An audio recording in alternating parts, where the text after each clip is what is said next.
Welcome to PG education PGTRB exam Tamil eligibility டெஸ்ட்டுக்கு 10ஆம் வகுப்பு பாடப்புத்தகத்திலேருந்து ஒரு பகுதியாக வீடியோவாக பார்த்துட்ருக்கோம். இந்த வீடியோவில் இயல் 4 மொழிபெயர்ப்பு கல்வி பார்க்கலாம். இது ஒரு உரைநடை பகுதி. நுழையும் முன் பார்க்கலாம். இதில் மொழிபெயர்ப்பு பற்றி தான் கொடுத்துருக்காங்க. நம்ம உலகத்தில் நிறைய மொழிகள் பேசுகிறோம். எல்லா மொழிகளுமே வேறுபாடு இருக்கலாம். ஆனால் அந்த மொழிகளுக்கெல்லாம் வேறுபாடு இருந்த போதிலும் அது எல்லாத்தையுமே ஒற்றுமைப்படுத்துறதுக்காக தான் இந்த மொழிபெயர்ப்புன்ற விஷயமே எடுத்துகிட்டு வந்திருக்காங்க. இப்போ ஒரு மொழியில் நாம் கற்றுக்கிட்டதை மற்ற மொழி பேசுகிறவங்களும் அந்த விஷயத்த அவங்க தெரிஞ்சுக்கணும். அதுக்காக தான் இந்த மொழிபெயர்ப்பை கொண்டு வந்திருக்காங்க. இப்போ திருக்குறள் இருக்குது. திருக்குறளில் எவ்வளவோ நல்ல விஷயங்கள் இருக்குது. அதெல்லாம் நம்ம தமிழில் இருக்குது. நம்ம தமிழ் பேசுகிறவங்களாம் என்ன பண்ணுறோம், அதை கற்றுக்குறோம். அதில் இருக்கு அந்த திருக்குறளை படித்து அதன்படி நாம் என்ன பண்ணுறோம், நம்ம லைஃப்பில் அதை எடுத்துகிட்டு அதே மாதிரி நம்ம தினைக்கும் இருக்க முயற்சி பண்ணுறோம். இந்த திருக்குறள் அவ்வளோ ஒரு சிறப்பு வாய்ந்த புத்தகமாக இருக்குது. இதை நம்ம தமிழ்காரங்க மட்டுமே தெரிஞ்சுக்கிட்டா போதுமா? இல்லை, அதில் நிறைய பல விஷயங்கள் சொல்லியிருக்காங்க. அதில் நம்ம வாழ்க்கைக்கு தேவையான பல அறிவுரைகள் சொல்லியிருக்காங்க. அப்படி இருக்கும்போது அது மற்ற மொழிகளுக்கும் கொண்டு போகும்போது அங்கே இருக்கிறவங்களும் அது படித்து அதன்படி நடந்துப்பாங்க. இப்போ எல்லாருக்குமே அது என்னது, அந்த மொழின்றது ஒற்றுமைப்படுத்துறதுக்காக கொண்டு வந்தது தான் இந்த மொழிபெயர்ப்பு. ஒரு மொழியில தெரிஞ்சுக்கிட்டதை மற்ற மொழி பேசுகிறவங்களும் தெரிஞ்சுக்கணுன்ற ஒரு விஷயத்துக்காக கொண்டு வந்தது தான் இந்த மொழிபெயர்ப்புன்னு சொல்லலாம். மொழிபெயர்ப்பு என்றால் என்ன அப்படி பார்க்கலாம். மொழிபெயர்ப்புன்னு பார்த்தோன்னா, ஒரு மொழியில் நாம் தெரிஞ்சுக்கிட்ட விஷயத்த மற்ற மொழி பேசுகிறவங்களுக்கும் எடுத்துகிட்டு போயிட்டு சொல்லணும்னு நினைக்கிறாங்க இல்லையா, அதுதான் என்னென்னா மொழிபெயர்ப்பு. இது யார் சொல்கிறாங்கன்னா, மனவை முஸ்தபா. ஒரு மொழியில் உணர்த்தப்பட்டவை வேறொரு மொழியில் வெளியிடுவது மொழிபெயர்ப்பு. ஒரு மொழியில் உணர்த்துறாங்க, அது வேறொரு மொழியிலும் என்ன பண்ணுறாங்க, வெளியிட்டு அந்த மொழி பேசுகிறவங்களும் இந்த விஷயத்த தெரிஞ்சுக்கிறதுக்காக கொண்டு வந்தது தான் இந்த மொழிபெயர்ப்பு. அது சொன்னது யாருன்னா, மனவை முஸ்தபா.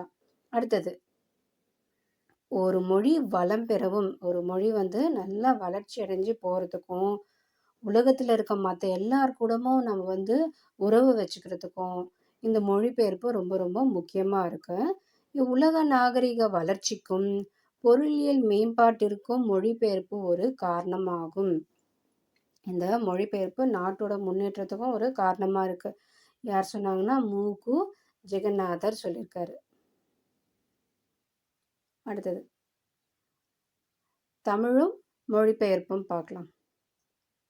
மொழிபெயர்த்தல் அப்படின்ற ஒரு தொடர் தொல்காப்பியர் மரபியல் 98 அதில் குறிப்பிட்டிருக்காரு. இதெல்லாம் மார்க் பண்ணி வச்சுக்கோங்க. சின்னமனூர் செப்பேடு சங்க காலத்திலேயே தமிழில் மொழிபெயர்ப்பு மேற்கொள்ளப்பட்டதை புலப்படுத்துகிறது. சின்னமனூர் செப்பேடு அதில் பார்க்கும்போது அந்த காலத்திலேயே தமிழில் மொழிபெயர்க்கப்பட்ட நூல்கள் இருந்திருக்குன்னு சொல்லிட்டு ஒரு செய்தி இருக்குது. நம்ம பார்க்கும்போது வடமொழியில் வழங்கி வந்த ராமாயணம், மகாபாரதம் இது எல்லாமே என்ன இருக்குது, ஃபஸ்ட்லாம் வடமொழியில் தான் அதெல்லாம் எழுதுனாங்க. அதுக்கப்புறம் நாமளும் தெரிஞ்சுக்கணுன்றதுனால ராமாயணம், மகாபாரதம் எல்லாம் தமிழ்லையும் கொண்டு வந்திருக்காங்க.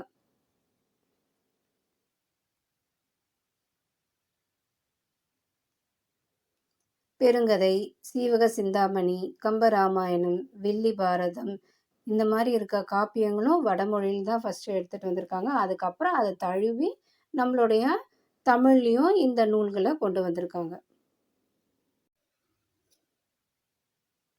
மொழிபெயர்ப்பு தேவை. மொழிபெயர்ப்பு எதுக்காக நம்மளுக்கு தேவை? மொழிபெயர்ப்பு பார்த்தோன்னா, எல்லா காலகட்டத்துலேயும் ரொம்பவுமே எல்லா மொழிக்குமே மொழிபெயர்ப்புன்றது ரொம்பவுமே இன்றியமையாததாக இருக்குது. ஏன்னா காலம் மாற மாற அங்கே இருக்கிற அந்த மொழியில் இருக்கக்கூடிய அந்த வளர்ச்சியும் மாறிட்டு வரும். அப்படி இருக்கும்போது நம்ம என்ன பண்ணோம், இந்த மொழிபெயர்ப்பு இருந்தால் தான் மற்ற மொழியில் இருக்கக்கூடிய சிறப்பெல்லாம் நம்மளால் தெரிஞ்சுக்க முடியும். நம்ம நாடு பார்த்தோன்னா, ஆங்கிலேயர் ஆட்சிக்கு அதுக்கப்புறம் பல பகுதிகளாக இருந்தது எல்லாத்தையும் ஒரே பகுதியாக இந்தியா அப்படின்ற ஒரே பகுதியாக கொண்டு வரணுன்ட்டு பல முயற்சி எடுத்தாங்க. அப்படி எடுக்கும்போது தேசிய உணர்வு ஊட்டுவதற்கும் ஒருமைப்பாட்டை ஏற்படுத்துவதற்கும் இந்திய அரசு மொழிபெயர்ப்பை ஒரு கருவியாக கொண்டது. இந்த மாதிரி நம்ம இந்தியாவில் பார்த்தோம்னா பல மொழிகள் இருக்குது. பல மொழிகள் இருந்தாலும் எல்லாரும் வேறுபாடு இல்லாமல் ஒற்றுமையாக இருக்கணுன்றதுனால இந்திய அரசு என்ன பண்ணியிருக்குன்னா, தேசிய உணர்வு ஊட்டணும். அதுக்கு அடுத்தது ஒருமைப்பாட்டையும் எல்லா மொழி பேசுறவங்ககிட்டயும் ஒருமைப்பாட்ட என்ன பண்ணணும்? நிலைநிறுத்தவும், இந்த மொழிபெயர்ப்பு தான் ஒரு கருவியா வந்து அப்போ உபயோகிச்சிருக்காங்க. அதுக்காக பார்த்தீங்கன்னா, சாகித்ய அகாதமி, தேசிய புத்தக நிறுவனம், தென்னிந்திய புத்தக நிறுவனம், இந்த மாரியான நிறுவனங்கள் மூலியமா இந்த மொழிபெயர்ப்ப வந்து கொண்டு வந்திருக்காங்க. மொழிபெயர்ப்பு கல்வி பார்க்கலாம். இந்த மொழிபெயர்ப்பு ஒரு கல்வியா இருக்கிறதுனால, நம்ம என்ன பண்ண முடியுது? மத்த நாட்ல, மத்த மொழி பேசுறவங்க தெரிஞ்சுக்கிறது எல்லாமே நம்மளால என்ன பண்ண முடியுது? தெரிஞ்சுக்க முடியுது. அதனால நம்மளுடைய அறிவ நம்ம வந்து வளர்த்துக்கவும் முடியுது. வேலை வாய்ப்பும் வந்து உருவாக்கிக்க முடியுது. மனித வளத்தையும் முழுமையாக பயன்படுத்த முடியும். இன் நாடு, மொழி, இனம் அந்த மாரி எந்த ஒரு வேற்றுமை இல்லாம எல்லாரும் வந்து ஒற்றுமையா இருக்கிறதுக்கு இந்த மொழிபெயர்ப்பு ரொம்பவுமே வந்து நல்ல விஷயமா இருக்கு. இங்க பாரதியின் மொழிபெயர்ப்புன்னு இருக்கு. அத பார்த்துக்கலாம். எக்ஸிபிஷன், காட்சி, பொருட்காட்சி, ஈஸ்ட் இந்தியன் ரயில்வேஸ், இருப்பு பாதை, ரெவல்யூஷன் புரட்சி, ஸ்ட்ரைக் தொழில் நிறுத்தி இருத்தல், தொழில் நிறுத்தம், வேலை நிறுத்தம்.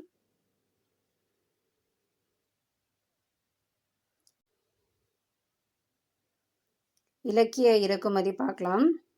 பிற மொழியில இருக்கக்கூடிய இலக்கியங்களை நாம தெரிஞ்சுக்கிறதுக்கும், அதே மாரி பல இலக்கியங்களை நாம படைப்பதற்கும் இந்த மொழிபெயர்ப்பு ரொம்பவுமே உதவிகரமா இருக்கு.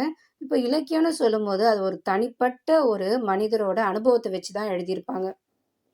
அவர் பார்த்த விஷயங்கள், அவருடைய அனுபவங்கள வச்சு தான் அப்படி எழுதியிருப்பாங்க.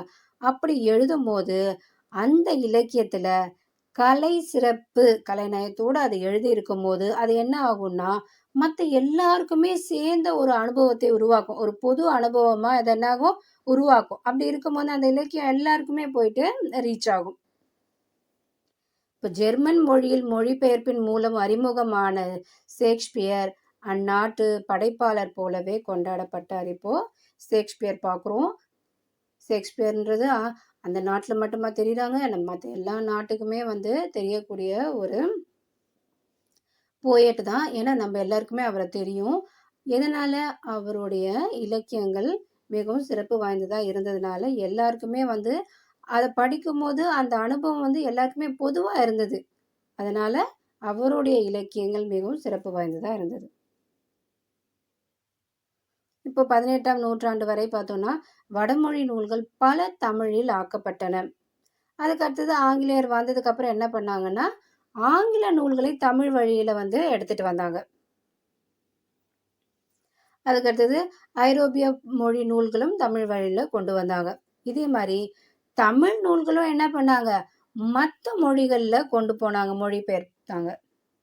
தமிழுக்குரிய நூலாக இருந்த இப்போ முக்கியமானது என்னது? திருக்குறள். இந்த திருக்குறள் பார்த்தோம்னா, நம்ம மொழி மட்டும் இல்லாம பல மொழிகள்ல இது மொழிபெயர்ச்சிருக்காங்க. ஏன்?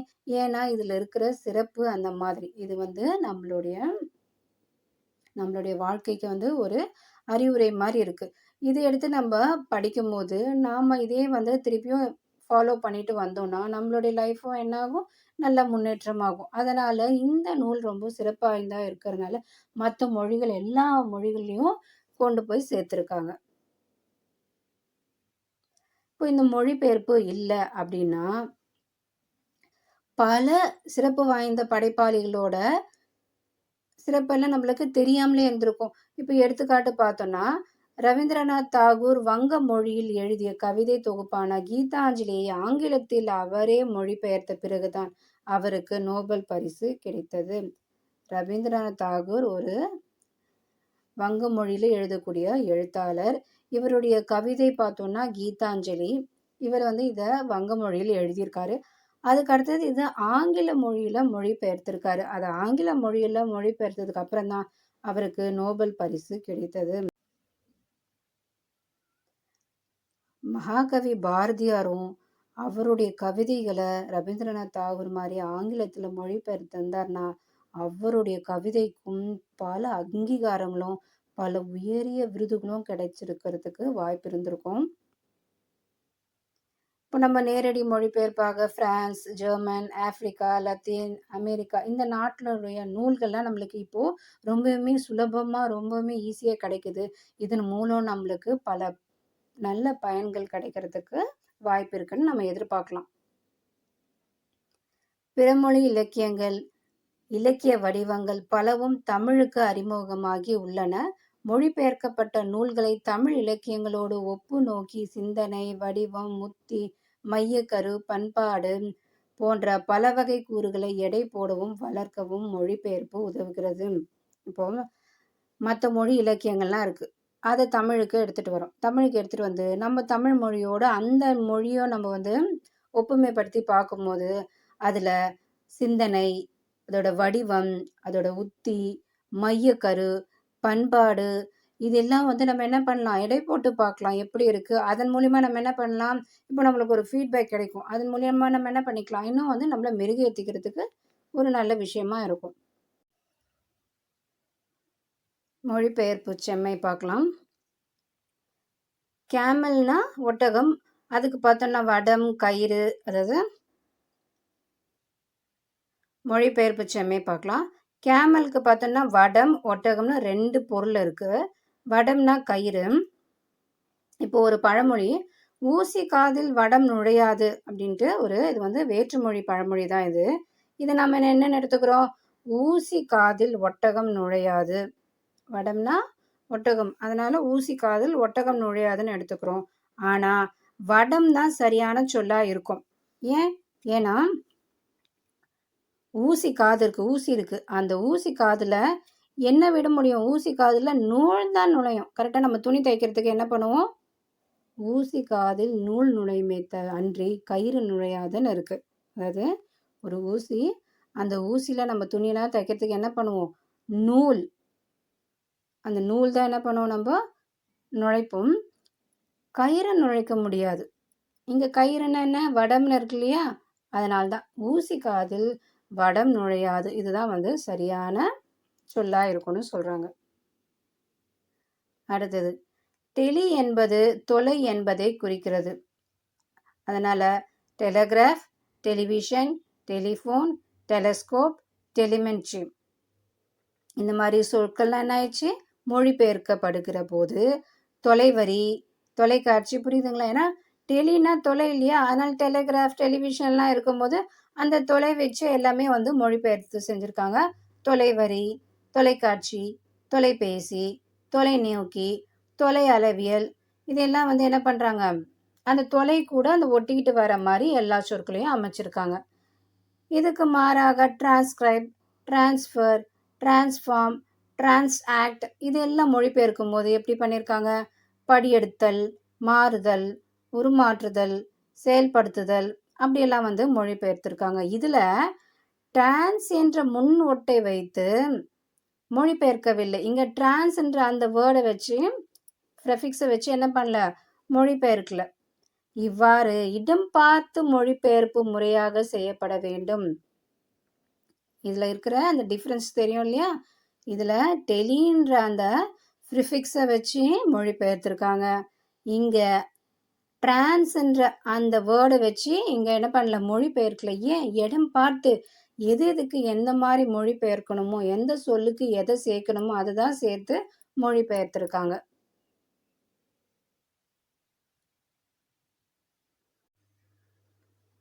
பல்துறை வளர்ச்சி பார்க்கலாம். இப்போ பல துறைகள் வளர்ச்சி அடைகிறதுக்கு முக்கிய காரணமாக இருக்கிறதே இந்த மொழிபெயர்ப்பு தான். இந்த மொழிபெயர்ப்பு வந்து இந்த பல துறைகள் வளர்ச்சி அடைகிறதுக்கு ஒரு தேவையான விஷயம்னு சொல்கிறாங்க. இப்போ உலகம் உள்ளங்கையில்னு சொல்கிறோம் இல்லையா, இப்போ உலகத்தில் இருக்க பல ஊரில் இருக்கக்கூடியது நம்ம உடனே தெரிஞ்சுக்கிறதுக்கு ஒரு முக்கிய காரணியாக இருக்கிறது யாருன்னா ஊடகம் தான். இந்த ஊடகம் வளர்ச்சி அடைகிறதுக்கே இந்த மொழிபெயர்ப்பு தான் ஒரு விஷயமா இருக்குது. தொலைக்காட்சி, வானொலி, திரைப்படம், இதழ்கள் இதன் மூலிமா தான், இந்த மொழிபெயர்ப்பால் தான் இது எல்லாமே வளர்ச்சி அடைஞ்சிட்ருக்கு. கரெக்டாக? இப்போ நம்ம ஒரு திரைப்படம் பார்க்குறோம், நம்ம தமிழ்நாட்டில் இருந்துட்டு வெறும் தமிழ் திரைப்படம் மட்டும்தான் பார்க்க முடியுமா? இல்லை, மற்ற மொழி திரைப்படமும் பார்க்குறதுக்கு நம்மளுக்கு நிறைய வாய்ப்பு இருக்குது. ஏன், இந்த ஊடகம் வந்து நல்ல வளர்ச்சி அடைஞ்சதுனால தான் நம்மளால் மற்ற எல்லா மொழி திரைப்படங்களும் நம்மளால் பார்க்க முடியுது, புத்தகம் நம்மளால் படிக்க முடியுது. விளம்பர மொழிக்கு மொழிபெயர்ப்பு தேவைப்படுகிறது. திரைப்படங்கள், தொலைக்காட்சி தொடர்கள் ஆகிய வேற்று மொழி மாற்றம் செய்யப்பட்டு அனைத்து மொழி பேசும் மக்களையும் அடைகின்றன. சீரியலே நம்ம பார்க்கக்கூடிய தொடர்கள் டிவியில பார்க்குறோம் இல்லையா? அந்த தொடர்களையும் இப்போ ஹிந்தி தொடர் கூட நம்மளால பார்க்க முடியுது. தெலுங்கு தொடரையும் நம்மளால பார்க்க முடியுது. மலையாள தொடரையும் நம்மளால பார்க்க முடியுது. ஏன்னா, அது மொழிபெயர்ப்பு செஞ்சு நம்மளுக்கு வந்து பார்க்கும்படியா தொலைக்காட்சியில போடுறாங்க. இதனால் புது வகையான சிந்தனைகள், மொழி கூறுகள் பரவுகின்றன. இதனால பல புது புது விஷயம் நம்மளால தெரிஞ்சுக்கவும் முடியும். நம்மளுடைய சிந்தனைகள நம்மளால வளர்ச்சி அடைஞ்சுக்க முடியும். அடுத்தது மொழிபெயர்ப்பு பயன். இப்ப இருக்கிற காலம் என்ன காலம்? மொழிபெயர்ப்பு காலம். நம்ம காலையில எழுந்த உடனே என்ன படிக்கிறோம்? நியூஸ் பேப்பர் படிக்கிறோம். இந்த மொழிபெயர்ப்பு மூலியமா நம்மளுக்கு என்ன கிடைக்குது? அந்த நியூஸ் பேப்பர் கிடைக்குது. நம்ம இங்க தமிழ்நாட்டுல இருந்துகிட்டு, எங்கேயோ நடக்கிற ஒரு விஷயத்தெல்லாம் அந்த நியூஸ் பேப்பர்ல நம்மளால பார்க்க முடியுது. அந்த ஊர் எங்க இருக்குன்னே நம்மளுக்கு தெரியாது. ஆனா, அந்த ஊர் பத்திய தகவல் நம்மளால என்ன பண்ண முடியுது? அந்த நாளிதழ்ல நம்மளால படிக்க முடியுது. இதுக்கு என்ன ரீசன்? என்ன ரீசன்னா, மொழிபெயர்ப்பு தான் இங்க ஒரு முக்கிய காரணியா இருக்கு. மொழிபெயர்ப்பு மூலமே நமக்கு சாத்தியமாகிறது. இரவு தொலைக்காட்சியில் காணும், கேட்கும் செய்திகளும் மொழிபெயர்ப்பு மூலமே கிடைக்கின்றன. இடையில் நம் பணிகள் பலவற்றிலும் மொழிபெயர்ப்பின் துணை இருந்து கொண்டே இருக்கிறது. இன்றைய வளரும் நாடுகளில் அறிவியலை உருவாக்க, அரசியலை உருவாக்க இப்போ நம்ம நாட்டுல பார்த்தோன்னா, அறிவியல் உருவாக்குறதுக்கும் சரி, அரசியலை உருவாக்குறதுக்கும் சரி, பொருளியலை உருவாக்க, சமூகவியலை உருவாக்க, இலக்கியத்தை உருவாக்க இந்த மொழிபெயர்ப்பு தான் உதவியா இருக்கு. தெரிந்து தெளிவும் கொடுத்திருக்கு பார்க்கலாம். ராகுல சாங்கிருத்யாயன் 1942ஆம் ஆண்டு ஹரிராபாக் மத்திய சிறைச்சாலையில் இருந்தபோது, வால்காவிலிருந்து கங்கை வரை அப்படின்ற ஒரு நூலை இந்தி மொழியில அவர் எழுதியிருந்தாரு. 1941ஆம் ஆண்டு இந்த நூலை கனமுத்தையா அவர் என்ன பண்ணியிருக்காருன்னா, தமிழ்ல அந்த நூலை மொழிபெயர்த்து வெளியிட்டிருக்காரு. இன்னைக்கு வரையும் வால்காவிலிருந்து கங்கை வரை அப்படின்ற அந்த ஒவ்வொரு தமிழரும் விரும்பி படிக்கும் நூலாக இருக்கிறது. அந்த நூல் வந்து நம்ம தமிழர்கள் வந்து இன்னைக்குமே வந்து விரும்பி படிக்கிற ஒரு நூலா தான் அமைஞ்சிருக்கு. இதுவரையில் பல பதிப்புகள் வெளிவந்திருக்கின்றன. அந்த நூல்ல வந்து பதிப்பு 1, பதிப்பு 2ன்று நிறைய பதிப்புகள் இன்னுமே வந்து வெளிவந்துகிட்டு தான் இருக்கு. ஏன்னா அதோட வரவேற்பு அதிகமா இருக்கு.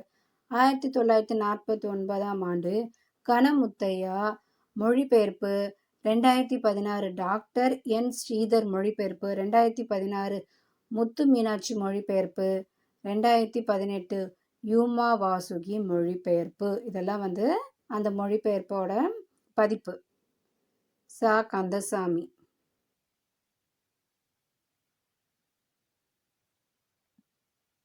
இந்த மொழிபெயர்ப்பு தகவலை சொன்னது யாருன்னா சா கந்தசாமி.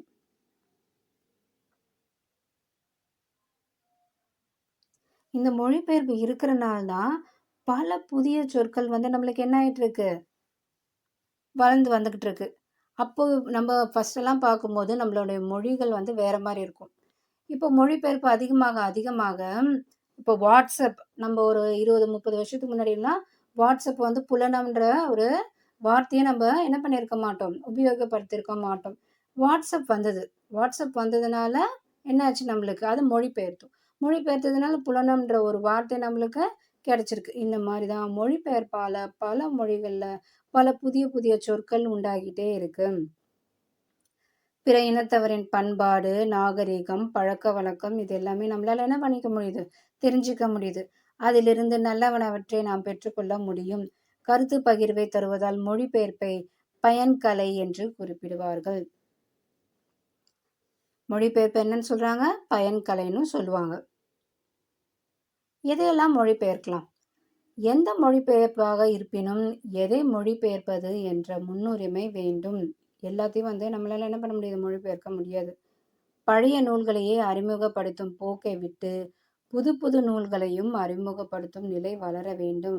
பழைய நூல்களை மட்டுமே நம்ம என்ன பண்ணிட்டு இருக்கக்கூடாது? மொழிபெயர்க்கக்கூடாது. இப்போ புது நூல்களில் ஏதாவது ஒரு நல்ல விஷயம் இருந்ததுன்னா அதுவும் என்ன பண்ணணும்? அதையும் வந்து மொழிபெயர்க்கிறதுனால அந்த புதிய தகவல்கள் மற்ற எல்லாருக்குமே வந்து கிடைக்கிறதுக்கு வாய்ப்பு இருக்கு.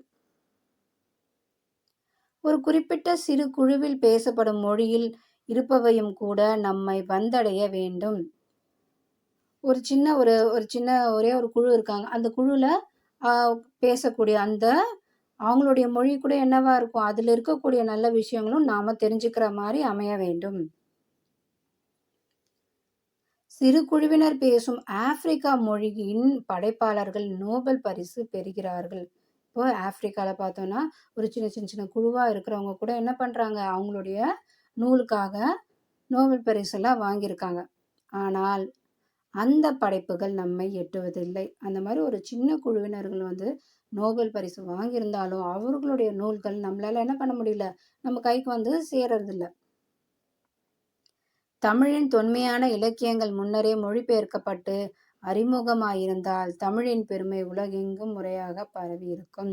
நம்மளுடைய தமிழ்ல பல இலக்கியங்கள் இருக்கு. அந்த இலக்கியத்தோட நெறைய சிறப்புகள் இருக்கு. இதெல்லாம் வந்து முன்கூட்டியே அப்பவே வந்து மொழிபெயர்ப்பு செஞ்சிருந்தாங்கன்னா, நம்மளுடைய தமிழோட பெருமை எவ்வளவோ வந்து ரொம்பவுமே அதிகமா பரவி இருக்கிறதுக்கு வாய்ப்பு இருந்திருக்கும்.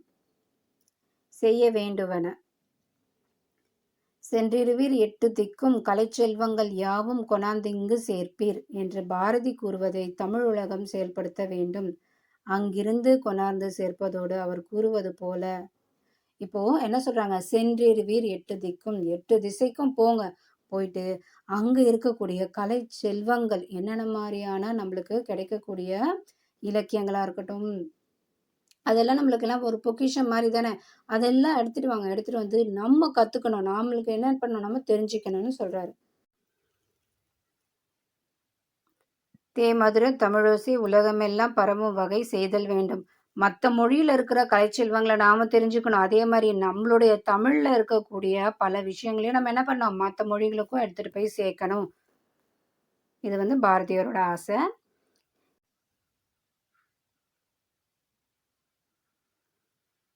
எத்திசையும் புகழ் மணக்க பார்க்கலாம்.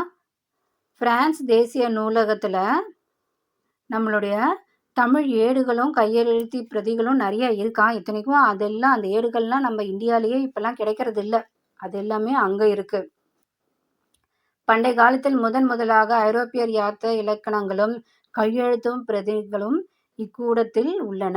அந்த நூற்கூடத்துல இன்னும் என்னென்ன இருக்கு? யாத்த இலக்கணங்களும், கையெழுத்து பிரதிகளும் வந்து நெறைய இருக்கு. அங்க இருக்க தமிழ் நூல்களோட பட்டியல பார்த்தோம்னா, அது இன்னைக்குமே வந்து என்ன பண்ணல? அச்சிட்டு நம்ம தமிழ் மொழியில வந்து நம்ம இன்னுமே வந்து இங்க வந்து வெளியிடல. என்னென்னன்னு பார்த்தா, மாணிக்க வாசகர் பிள்ளை தமிழ், சரளி புத்தகம், புதுச்சேரி அம்மன் பிள்ளை தமிழ் இந்த மாரியான நூல்கள் அங்க இருக்கு. நம்ம இன்னும் என்ன பண்ணல? அது வெளிக்கொண்டு வரல நம்ம தமிழ்நாட்ல. இந்த செய்தி யார் சொல்லியிருக்கா? தனிநாயக அடிகள் சொல்லியிருக்காரு.